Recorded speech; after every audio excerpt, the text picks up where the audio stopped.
काल म्हणतो. आता आपण काय बघितलं होतं, मल्टिप्लिकेशन बघितलं आणि डिव्हिजन बघितलं. आता काय बघायचं आपल्याला, पॉवर.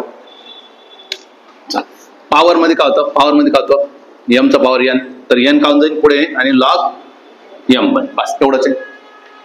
कळालं का? फक्त पॉवर काय होतं पुढे शिफ्ट होतो आणि एम. मग मल्टिप्लिकेशन मध्ये असतात मल्टिप्लाय करायचं, डिव्हिजन असेल तर डिव्हिजन करायचं. जसं की मी असं म्हटलं पहिलं एक्झाम्पल, 2 चा काय स्क्वेअर आहे, 2 चा काय स्क्वेअर काय होणार, 2 काय होणार पुढे येणार आहे आणि लॉग 2 बनणार, बरोबर की नाही, लॉग 2 बनणार आहे. म्हणजे काय होणार आहे, 2 लॉग 2 ची व्हॅल्यू किती आहे 0.3, म्हणजे किती आन्सर आहे 0.6. काय डाऊट? सिमिलरली मी असं म्हटलं असतं 2 आहे आणि त्याचा पॉवर किती 1/2 आहे.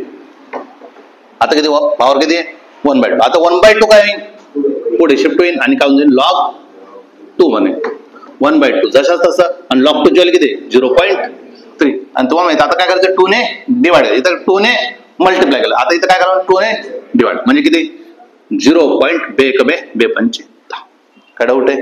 सिमिलरली मी असं म्हटलं असतं 3 चा 4 आहे, तर काय झालं असतं 4 पुढे आला असता, लॉग काय झाला असता 3 झाला असता ना.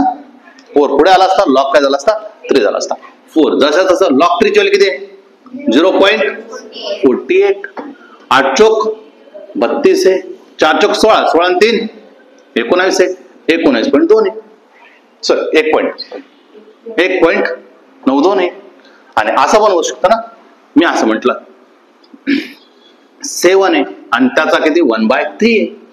काय फरक पडतं आपल्याला, पॉवर काय होणार आहे, पॉवर काय होणार पुढे शिफ्ट होणार आहे 1/3 होणार आहे आणि लॉग काय होणार आहे 7 होणार आहे. 1/3 आहे, लॉग 7 ची व्हॅल्यू किती आहे 0.84 आहे. मग किती होणार आहे 0.3 एका 3 दुने 6 उरले किती 2, 3 7 1 3 8 24, 0.28. काय डाऊट आहे? समजलं काय काय चाललंय? पॉवर मध्ये काय होतंय, फक्त पॉवर काय होतंय पुढे शिफ्ट होतोय, पॉवर काय होतंय पुढे शिफ्ट होतोय. आणि नेक्स्ट व्हिडिओ मध्ये आपण काय बघणार मग त्याचे ऍडव्हान्स कॅल्क्युलेशन, म्हणजे मल्टिप्लिकेशन पण येतील, ऍडिशन पण येतील, डिव्हिजन पण येतील, काय पण येतील, तर आपली मेंटॅलिटी काय काय असते. चल मी असं म्हटलं 4 आहे आणि त्याचा किती 7, काय होईल पटकन 7 काऊन जाईल पुढे येईल आणि लॉग काय बनेल 4 बनेल. 7 आहे, लॉग 4 ची व्हॅल्यू किती 0.6, साइन 7 आहे 42, म्हणजे काय 4.2. समजलं का? काय सिंपल आहे. मी जर असं म्हटलं असतं 10 चा काय स्क्वेअर आहे, 10 चा काय स्क्वेअर काऊन जाईल 2 पुढे येईल आणि लॉग काय बनेल 10 बनेल. आता मला सांगा हे लॉग लिहितोय त्याचा बेस किती आहे, त्याचा बेस किती आहे 10 आहे, नाही लिहिला तरी काय असतो तो 10, ऑलरेडी आपण डिस्कस मध्ये घेतलाय. मग 2 जसं जसं लॉग 10 ची व्हॅल्यू किती असते 1, म्हणजे किती आला आन्सर 2.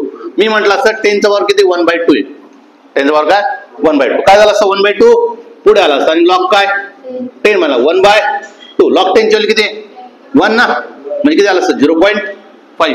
मी असं म्हटलं असतं 10 चा पॉवर किती 1/4, काय झालं असतं 1/4 काय झालं असतं पुढे आला असता आणि लॉग काय झाला असता 10 झाला असता. 1/4 आहे, लॉग 10 ची व्हॅल्यू किती 1 आहे, म्हणजे किती येणार 0.25. काय डाऊट आहे? मी जर म्हटलं असतं 10 चा पॉवर किती 1/10 आहे, मी मुद्दाम ते 1/10 वाला लावतोय कारण की ऑलरेडी आपलं पॉवर वाले समजले. हा काय होणार 1/10 पुढे येणार आहे, लॉग काय होणार आहे 10 होणार आहे, 1/10 होणार आहे, लॉग 10 ची व्हॅल्यू किती 1 आहे, म्हणजे किती आला 0. काय डाऊट आहे? सिंपल आहे. पॉवर वाला कळाला, मल्टिप्लिकेशन वाला कळाला आणि डिव्हिजन वाला कळाला.